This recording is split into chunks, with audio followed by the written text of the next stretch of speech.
오늘은 하나님의 계획, 사람을 세우는 것이다 하는 주제로 하나님의 말씀 함께 나누고자 합니다. 여러분 사형리 아십니까? 사형리? 사형리가 뭐죠? 전도지죠, 전도지.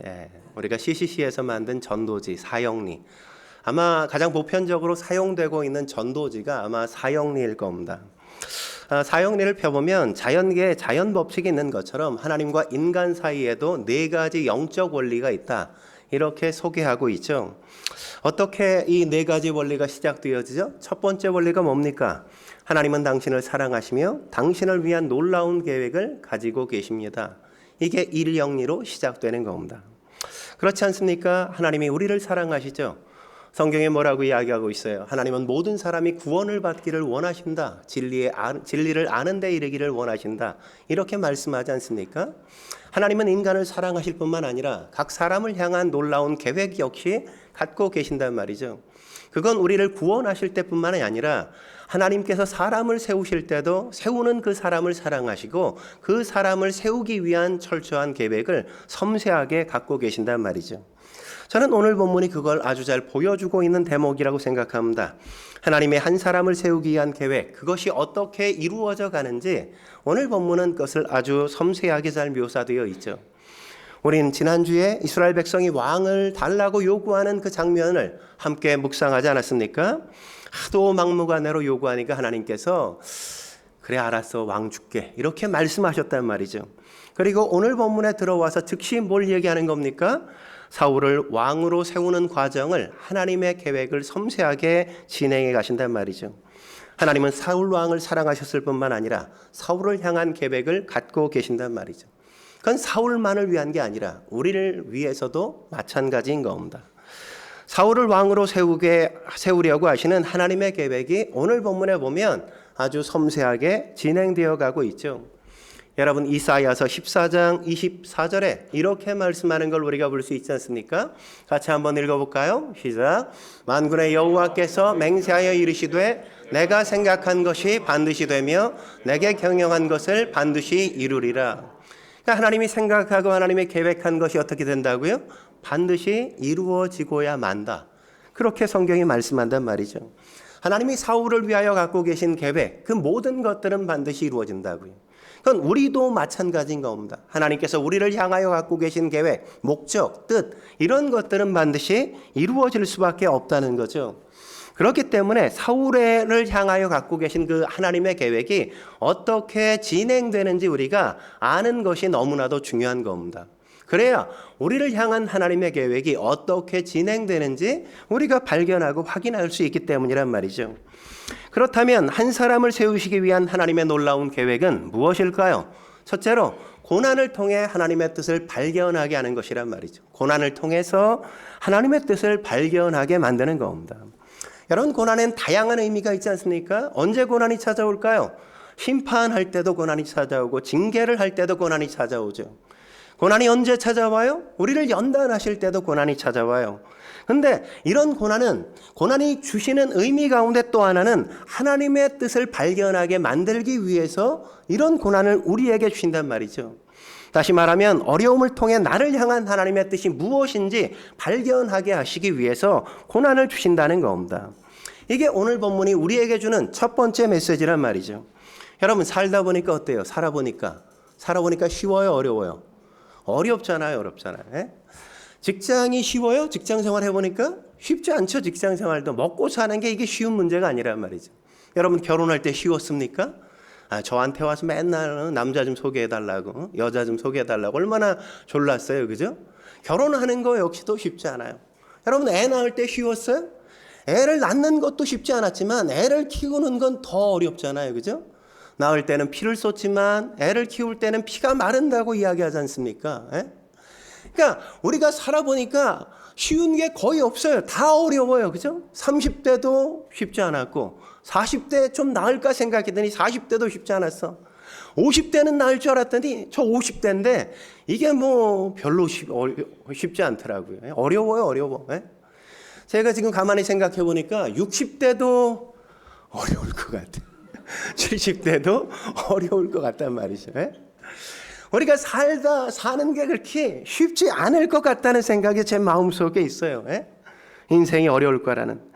여러분, 그렇다면 평탄하면 좋을 것 같습니까? 예? 평탄하면 좋을 것 같아요?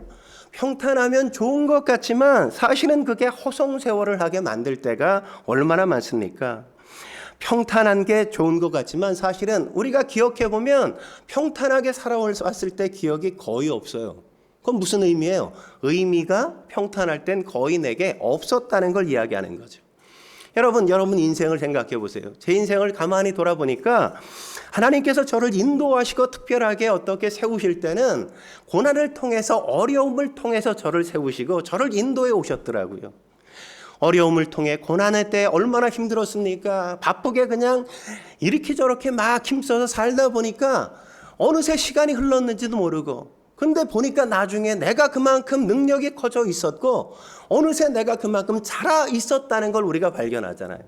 그냥 사는지 살아가는 건지 뭐 모르게 그냥 막 살다 보니까 그냥 어떻게 왔는데 보니까 인생의 더 놀라운 새로운 장에 내가 와 있다는 걸 발견하게 되어지지 않습니까?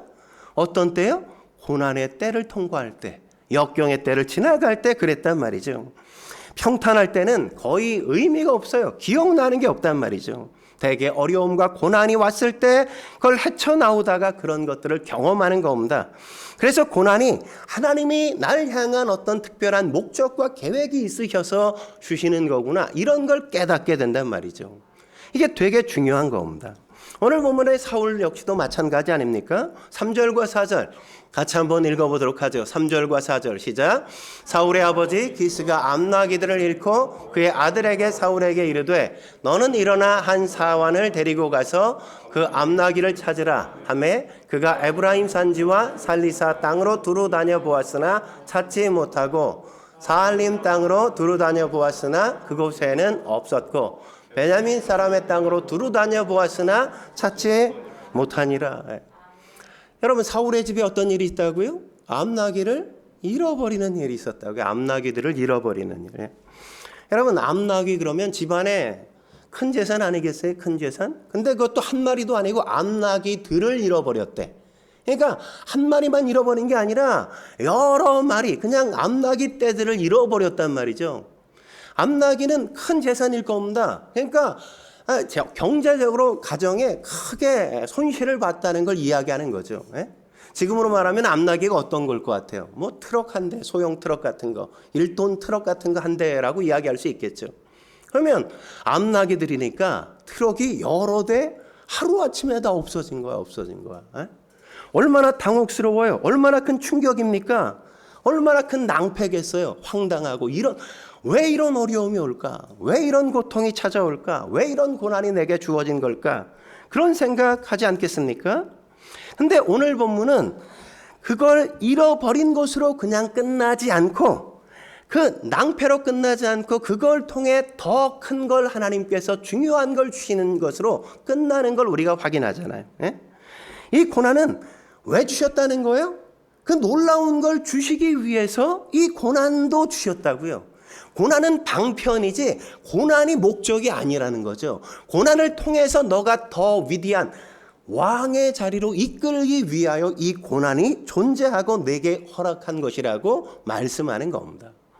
우리의 인생에도 그런 경우들이 있지 않습니까? 제가 들었던 얘기 가운데 그런 게 있어요. 어떤 대학을 다니는 청년 형제가 하나 있었습니다. 근데 대학 다니다 보니까 이제 등록금을 내야 되는데 등록금을 낼 돈이 없는 거예요. 돈이 없어. 어떻게 구하려고 하는데도 뭐 잘 되지 않아요. 너무너무 고민이 되고 걱정되는데 어느 날 학교 근처에서 이렇게 길을 가는데 봉투가 하나 떨어졌어요. 주워 보니까 거기에 돈이 뭐 이만큼 들어있는 거예요. 옛날에 등록금 어떻게 냈어요? 지금처럼 뭐 온라인 냈고 이런 게 없었잖아요. 가가지고 직접 대학 가서 사무처 갖다 냈단 말이죠. 그러니까 누가 아마 이 돈을 등록금 내기 위해서 가져가다가 이걸 흘리고 그냥 간 거지. 근데 이 형제가 너무 그냥 지금 등록금을 내야 되는데 고민하다가 이걸 딱 주시니까 어떤 생각이 들어요? 하나님이 내게 등록금으로 이거 선물로 주신 건가? 이런 생각이 막 드는 거예요. 하나님의 선물인가 막. 근데 그러다가 가만히 생각하니까 이걸 잃어버린 사람은 어떤 마음이 들었을까? 이거 갖다가 신고해야 되는 거 아닌가? 그렇게 고민하다가 집에 가다가 그냥 돌아와가지고 그걸 주웠던 그 자리로 가보니까 한 어머니와 한 자매가 그걸 막 뭔가를 찾는 거예요. 여기저기 막 정신없이. 그래가지고 가만히 지켜보다가 그 어머니에게 가서 혹시 뭐 봉투 잃어버리셨어요? 그랬더니 그렇다고, 내가 봉투를 잃어버렸다고, 큰일이라고. 이거 아닙니까? 그랬더니 보더니 너무 반가워서 맞다고, 이거 딸 등록금 내러 왔는데 이거 잊어버려서 고개를 숙이고 그냥 너무너무 고맙다고 막. 그러다가 그냥 밥 때 됐으니까 저녁이라도 같이 먹자고. 저녁도 먹고 막. 이 형제가 나중에 그러고 지나갔는데 이 형제가 그때 만난 그 자매가 이 형제의 부인이 됐다는 거 아니에요? 아내가. 그러니까 이런 일이 그냥 왜 있어요? 왜 있어요? 안 해주시기 위해서 어쩌면. 그래서 이 형제가 뭐라고 고백하냐면 이런 고백을 해요. 나는 그때 돈 봉투를 준 게 아니라 아내를 주었다. 이렇게. 아내를 주었다. 그러니까 우리가 잘 봐야 된다고요. 끝까지 봐야만 된다는 거죠. 잃어버리고 그럴 땐 굉장히 낭패인 것 같지만 이게 도리어 인생의 놀라운 전환점으로 인도하시는 하나님의 계획일 수 있다는 사실을 우리가 놓치면 안 된단 말이죠. 도리어 더 큰 축복으로 아내를 얻기도 하지 않았습니까? 지금은 고난처럼 보여요. 큰 낭패처럼 보이고 손실처럼 보이지만 이게 나중에 어떻게 될지는 아직 모르는 거란 말이죠. 끝나봐야 아는 거잖아요. 그래서 우리의 인생 가운데 이렇게 어려움이 찾아올 때 어려움이라고만 생각하지 말고, 그래서 없어지기만 바라지 말고 이게 하나님이 내 인생의 어떤 궤도를 바꾸기 위한 것은 아닌가를 생각해 봐야 한단 말이죠. 나를 새로운 인생의 장으로 인도하시기 위한 새로운 방편일 수도 있는 겁니다. 여러분, 평탄하게만 가면 그냥 그렇게 살다가 그렇게 죽을 수밖에 없다고요. 그런데 무슨 어려움이 오면 지금보다 한 그레이드 업그레이드가 되어지는 역사가 그 속에 숨어 있을 수도 있는 겁니다. 뭔가 잃어버린 걸 찾으면 그거 잃어버린 걸 찾는 것으로 끝나는 게 아니라 더 큰 걸 얻게 되어지고 인생의 방향이 전환될 수도 있고 더 풍요로운 세상으로 하나님이 우리를 인도해 가실 수도 있다고요. 여러분, 사울도 암나기를 잃었을 때 어떤 생각이 들었겠어요? 아니, 하나님 잘 섬기는데, 이렇게 잘 섬기는데 왜 나에게 이런 재산상 손해가 있는 거야? 우리 가정에 왜 이 큰 손실이 있는 거지? 이런 생각하지 않았겠습니까? 그래서 찾으라 그래서 열심히 찾았어요. 사방팔방 찾고 그렇게 다 돌아다니고 찾았으면 그러면 찾아야 될 거 아니에요. 찾아야지. 아니, 그렇게 기도하고 하나님 찾게 해주세요. 그렇게 열심히 기도하고 사방팔방 샅샅이 다 뒤졌으면 찾아줘야 되잖아요. 찾아줘야지. 근데 안 찾아줘요. 무슨 생각이 들었겠어요? 하나님, 이렇게 열심히 기도하면서 찾았는데, 이렇게 최선을 다했는데, 아니, 이러실 수 있습니까? 이런 생각 안 들겠습니까? 근데 우리도 그럴 때가 있단 말이죠. 고난이 오는 것도 황당하지만 기도하고 하나님 의지했음에도 불구하고 찾지 못하고 더 어려워질 때가 있단 말이죠. 그러면 참 힘들지 않습니까? 그런데 우린 그 끝을 아니까 우린 알잖아요. 그죠? 어떻게 되는지. 이 과정을 통해 어떻게 돼요? 사울은 왕이 된다고요. 왕이 돼, 왕이. 그러니까 우리 인생에도 하나님이 왕과 같은 축복을 주시기 위해 이 고난의 과정으로 인도해 가시는지 모른다는 거죠.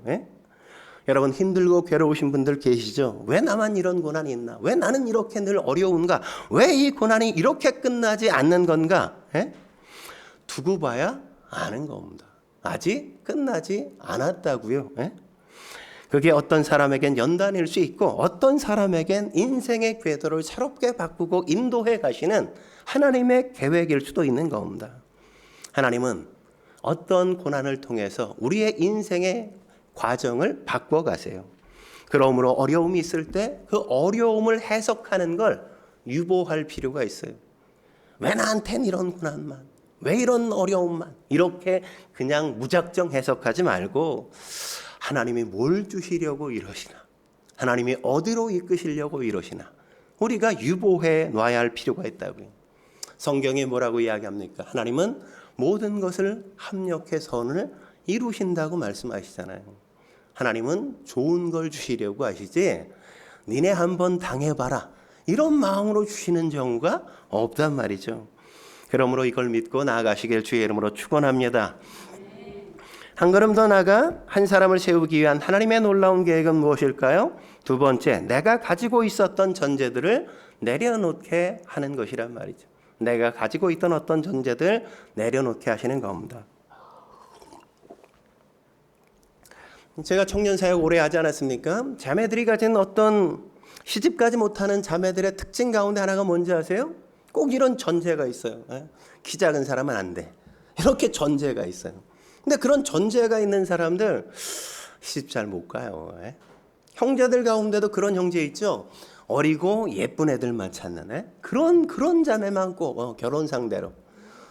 제가 아는 어떤 분도 40대 중반이신데 빨리 결혼하셔야죠. 자매들이 이렇게 많은데 여기서 하나 골라봐요. 우리 청년부에서. 그랬더니 아니 자기는 뭐 20대 후반이나 30대 초반까지. 아니 지 나이는 45인데 20대 말이나 뭐 30대 초반을 생각하면 이거 죽을 때까지 결혼하기 힘들겠다 제가 그랬어요. 아니 아마 그렇게 싱글로 천국 갈걸요 그러다가. 그러니까 이렇게 뭔가 전제를 자꾸만 달기 시작하고 선입견 있고 뭐 어떤 그런 것들 루틴을 갖고 고정관념을 그렇게 많이 두면 조건들이 많아져서 다 떨구고 뭐 누구랑 결혼할 거예요 그래가지고 못하는 거죠. 그런데 그런 어떤 내 전제, 어떤 선입관, 내 어떤 고정관념 그런 것들을 좀 내려놓고 마음을 열고 뭔가 다른 사람의 이야기를 받아들일 수 있으면 우리가 달라질 수도 있단 말이죠. 달라질 수. 여러분 사울을 생각해 보세요. 얼마나 성격이 완벽주의자였습니까? 아주 성실한 완벽주의자. 그가 바로 사울이었단 말이죠. 여러분 완벽주의자. 사람들의 얘기 잘 들으려고 그래요? 지가 완벽하니까 사람들 얘기 안 들어요. 사람들에게 물어보지도 않아. 자기가 뭐 다 알아서 할 것처럼 생각한단 말이죠. 그런데 오늘 사울 어때요? 찾고 3일이나 열심히 찾아봤는데 찾아요? 못 찾죠, 못 찾아. 여러분 왜 못 찾았을까요? 야, 좀 네 힘으로만 하려고 그러지 마 이거죠, 그죠? 하나님이 야, 너 혼자 그냥 네 힘으로 너 혼자 힘써서 이룰 것처럼 그렇게 하지 마 이런 거예요. 좀 다른 사람에게 물어도 보고 다른 사람에게 도와달라고도 좀 해보고 그렇게 좀 함께 가면 안 되냐 이런 것들을 말씀하시기 위해서 찾고 찾아도 하나님이 찾지 못하게 하실 수도 있단 말이죠. 그럴 땐 어떻게 해야 돼요? 내가 했던 것들, 내가 가지고 있던 어떤 전제들을 내려놓는 그런 게 필요하단 말이죠. 여러분 인생은 최선을 다한다고 해서 다 되는 게 아니잖아요. 최선을 다했는데도 불구하고 안 풀리면 내가 가진 전제를 한 번쯤 내려놓을 필요도 있다는 거죠. 특별히 완벽주의를 추구하는 사람들은 더 이런 경우가 많겠죠. 자기 전제를 내려놓고 하나님 인도해 주십시오. 하나님 사람을 좀 보내주십시오. 하나님 제게 조언해 줄 사람 좀 붙여주십시오. 그런 넉넉한 마음을 가져야 된다고요. 하나님이 어떻게 인도하실지 어떻게 알아요? 여러분 사울은 남의 얘기를 잘 안 듣는 사람이 아니었습니까? 나중에 보면 아들 요나단의 이야기도 안 듣잖아요. 고집불통이다 보니까 그래서 나중에 쫄딱 망하게 되는 것 아닙니까? 자기 전제를 버리지 않고 고집을 피우다 보니까 그냥 망할 수밖에 없었다고요. 전쟁에 승리하고 돌아올 때 골리앗과 싸워서 전쟁에 이기고 나올 때 사울은 천천히요 다윗은 만만히로다 여자들이 나와서 막 노래하는데 그 얘기를 한번 듣고 그 얘기를 가슴에 담아요. 생각하고 또 생각하고 그 생각에서 벗어나질 못해. 사울은 난 천천히 저 다윗은 만만이야? 여기에 그냥 사로잡혀가지고 헤어나오질 못해. 잠을 잘 수가 없어. 나중에 미쳐버리잖아요 사람이. 완전히 미쳐버린다고요. 그래서 그러니까 뭐 해야 돼요? 내려놓을 수 있어야 된다고요. 내려놓을 수. 예? 내 전제를 내려놓을 수 있어야 되는 겁니다. 그래야 살 수가 있는 거죠. 내 마음대로 되지 않아요. 내 마음대로 된다면 그것도 이상한 거죠. 그죠? 그래서 하나님이 전제를 내려놓는 훈련을 사울에게 시키고 계시는 거예요. 5절과 6절 같이 한번 읽어볼까요? 5절과 6절 같이 읽겠습니다. 시작. 그들이 숲 땅에 이른 때에 사울이 함께 가던 사환에게 이르되 돌아가자. 내 아버지께서 암나기 생각은 고사하고 우리를 위하여 걱정하실까 두려워하노라 하니 그가 대답하되 보소서 이 성읍에 하나님의 사람이 있는데 존경을 받는 사람이라 그가 말한 것은 반드시 다 응하나이다. 그리로 가사이다. 그가 혹 우리가 갈 길을 가르쳐 줄까 하나이다 하는지라. 여러분 얼마나 이 사울이 그냥 고집을 부리고 그냥 계속해서 그냥 지 고집대로 찾고만 다니니까 사환이 뭐라고 얘기하는 겁니까? 고집스럽게 그렇게 찾지만 말고 좀 선지자에게 가서 물어봅시다 이렇게 얘기하는 거잖아요. 예? 남자들 꼭 그러죠. 운전하고 예전 내비게이션 없을 때 꼭 그냥 무조건 가 모르는 길인데 아내가 옆에서 좀 물어봐 세우고 자꾸 그래도 그냥 끝까지 가. 아닌 걸 확인해야 돌이켜. 그럴 때 있었죠. 이 집사님. 남자들은 늘 그래요. 좀 내가 가진 전제를 좀 내려놓고 좀 얘기를 들으면 좋은데 그렇게 고집스럽게 고집을 피울 때가 있단 말이죠. 전제를 깨라는 겁니다. 전제. 내가 가진 고정관념, 내가 아는 것 이게 전부라고 생각하는 걸 깨트려야 된다고요. 이렇게 얘기하자 사울이 기적적으로 살짝 귀를 열기 시작하지 않습니까? 찾아도 안 되고 옆에서 이런 얘기하니까 그제서야 귀를 조금 연다고요. 우리도 마찬가지예요. 주변 사람들이 얘기하면 좀 들으려고 해야 돼요. 들으려고. 특별히 하나님의 말씀이 내게 전해질 때 들으려고 해야 된단 말이죠. 난 어쩔 수 없어. 난 안 변해. 뭐 이렇게 자꾸 얘기하지 말란 말이죠. 받아들여야 돼. 받아들여야 돼. 근데 사울이 완벽주의자니까 솔깃하긴 했는데 아니 선지자 하나님의 사람 찾아가려면 뭐 예물이라도 가지고 가야 되는데 어떻게 빈손으로 가? 내가 그래도 체면이 있지. 뭐 이렇게 얘기하잖아요. 너무 격식을 차리지 않습니까? 아주 까탈스러운 사람이죠. 이런 비상한 상황에 이런 난감한 상황에 무슨 선물을 사들고 가요? 그냥 가면 되지. 상황에 따라서 좀 단순하게 사는 게 필요하단 말이죠. 어떤 전제, 이 자존심, 고집, 뭐 이런 거 자꾸 주장할 필요가 없는 겁니다. 그 고집 때문에 내가 죽는다고요, 나중에. 고집이 나를 넘어뜨리고 그 자존심이 나를 무너뜨린다고요. 그랬더니 이 사환이 나중에 어떻게 그러니까 못 가. 나 뭐 예물도 없는데 어떻게 사람이 체면이 있지. 내가 어떻게 빈손으로 가. 막 이러니까 사환이 뭐라 그래요. 주머니 뒤지다가 여기 제가 좀 얼마 있는데 이거라도 꿔드려요 이러잖아요. 생각해요. 주인이 종의 돈을 꿔.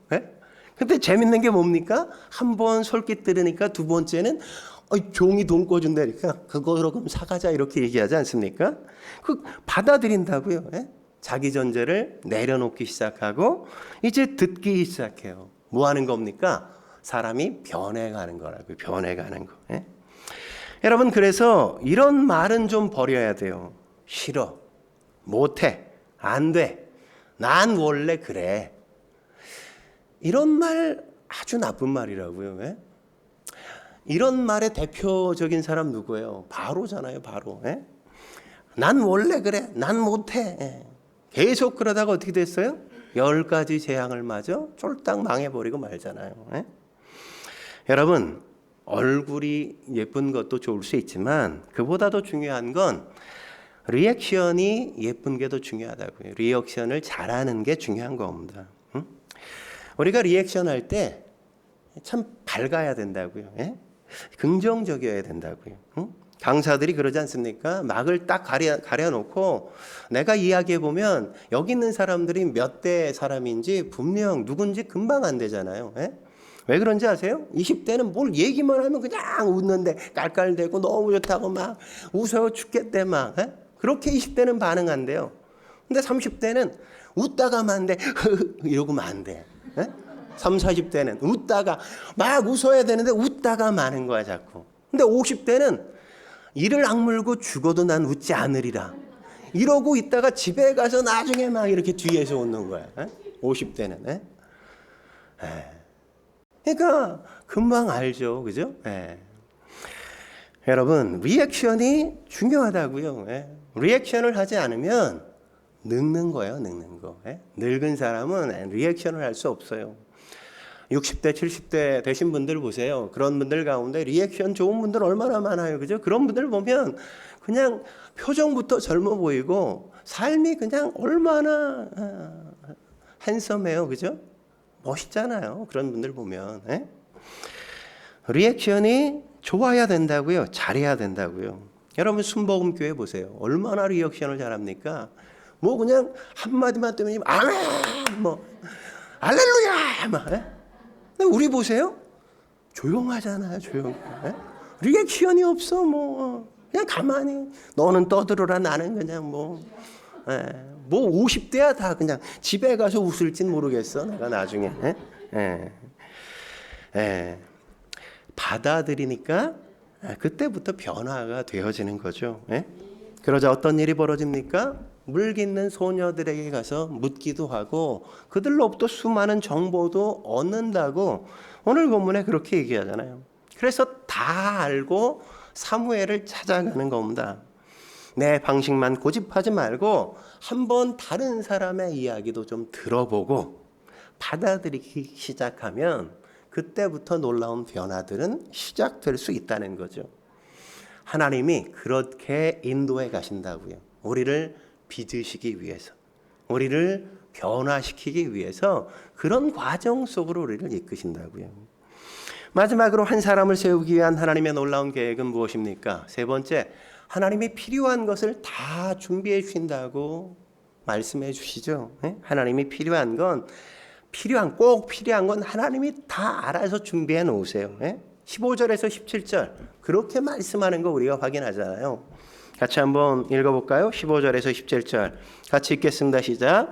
사울이 오기 전날에 여호와께서 사무엘에게 알게 하여 이르시되 내일 이맘때에 내가 베냐민 땅에서 한 사람을 내게로 보내리니 너는 그에게 기름을 부어 내 백성 이스라엘의 지도자로 삼으라. 그가 내 백성을 블레셋 사람들의 손에서 구원하리라.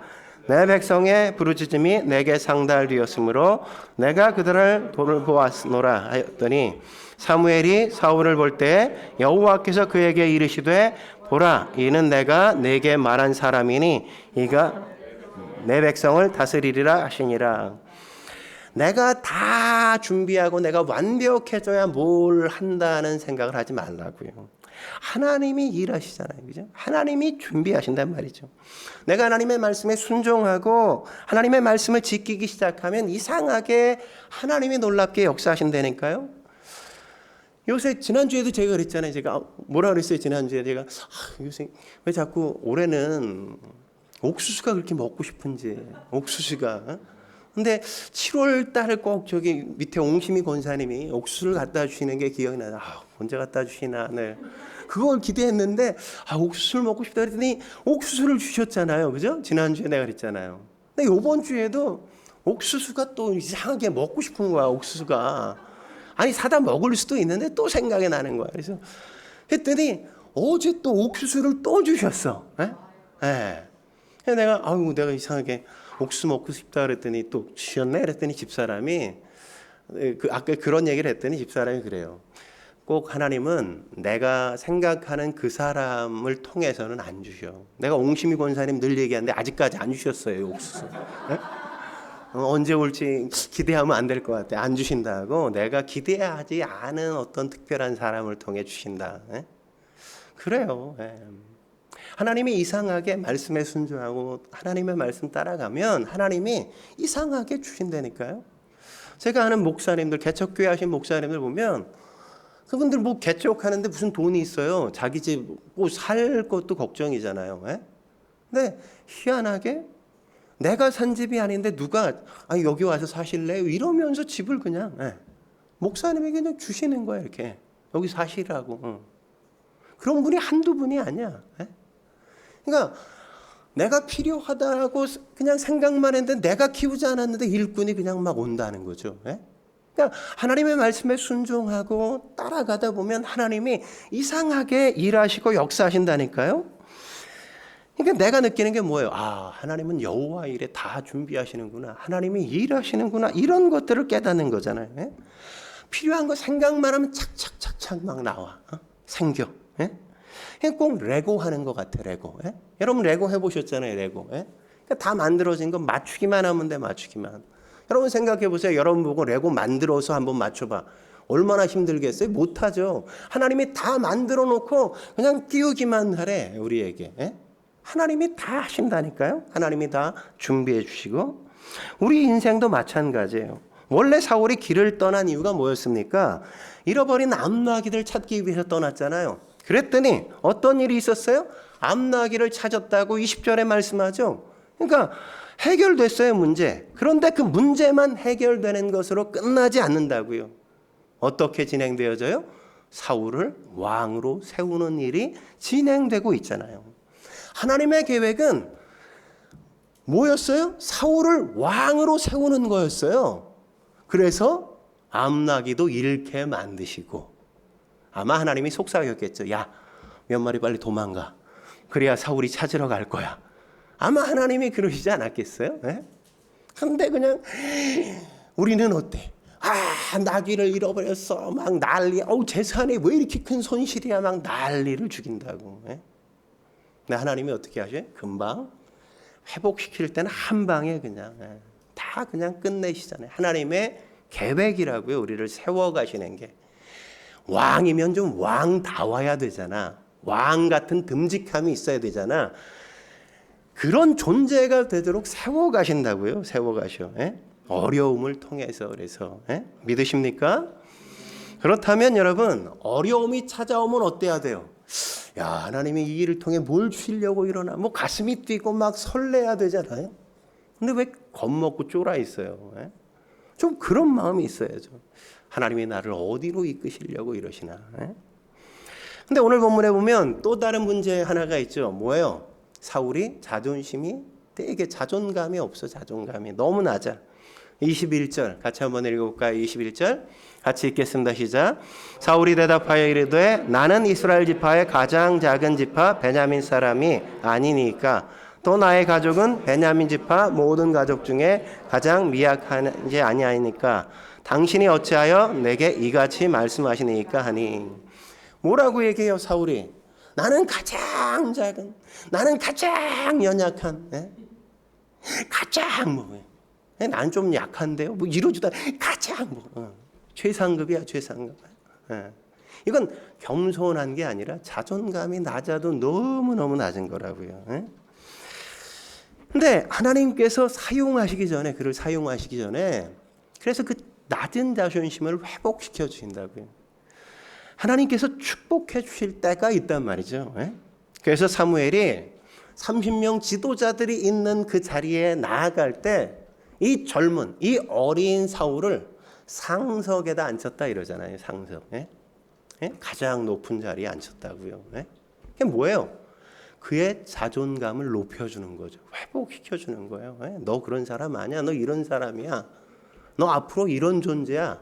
누구도 너 무시할 수 없어. 너 이런 존재야. 이런 것들을 확인시켜주고 사울을 당당하게, 담대하게 만드시는 거잖아요. 여러분 요셉도 그렇지 않습니까? 여러분 창세기 40장까지 요셉이 얼마나 힘들었습니까? 형들이 그를 17살에 팔았어. 그러니까 보디발의 집에서 열심히 살았는데 이 미세스 보디발이 막 꼬드겨. 그래서 하나님의 사람으로서 그럴 수 없습니다. 이렇게 당당하게 바르게 얘기했는데 깜빵을 또 보내네.